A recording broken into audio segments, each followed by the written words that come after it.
প্রিয় শিক্ষার্থী ভাই বোনেরা সবাই কেমন আছেন? আশা করি খুব ভালো আছেন। আজ বিকেল ৪টায় অনার্স তৃতীয় বর্ষ পরীক্ষার ফলাফল প্রকাশ করা হয়েছে। ফলাফল কিভাবে দেখবেন আপনাদেরকে সম্পূর্ণ সিস্টেম দেখিয়ে দিচ্ছি। ভিডিওটি কন্টিনিউ করতে থাকুন। ফলাফল দেখার জন্য আপনারা Google Chrome এ চলে আসবেন।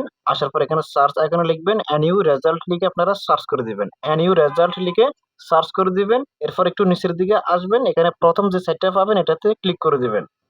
তারপর আপনি এখানে একটু জুম করবেন, দেখবেন এখানে অনার্স লেখা আছে। অনার্স এর উপর ক্লিক করে দিবেন, প্লাস আইকনে ক্লিক করে দিবেন। এরপর থার্ড ইয়ার এটাতে ক্লিক করে দিবেন। এরপর এক্সাম রোল এবং রেজিস্ট্রেশন নাম্বার বসায় দিবেন। বসানো হয়ে গেলে এরপর আপনি নিচের দিকে পাবেন একটা ক্যাপচাটা আপনি এখানে খালি করে বসায় দিবেন।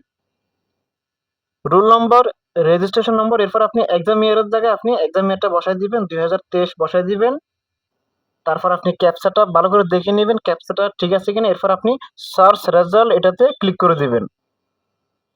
সার্চ রেজাল্টের উপর ক্লিক করে দেওয়ার পর আপনাকে এখানে নিয়ে আসা হবে। আপনি দেখতে পাবেন, একটু জুম করবেন, click here two view your result এটাতে ক্লিক করে দিবেন। এক্সামিনেশন নেম এটা ঠিক থাকবে। এরপর আপনি রোল নম্বর, রেজিস্ট্রেশন নম্বর এবং এক্সাম ইয়ারটা বসায় দিবেন। বসানোর পর এরপর আপনি সার্চ রেজাল্টে ক্লিক করে দেওয়ার সাথে সাথে রেজাল্টটা পেয়ে যাবেন।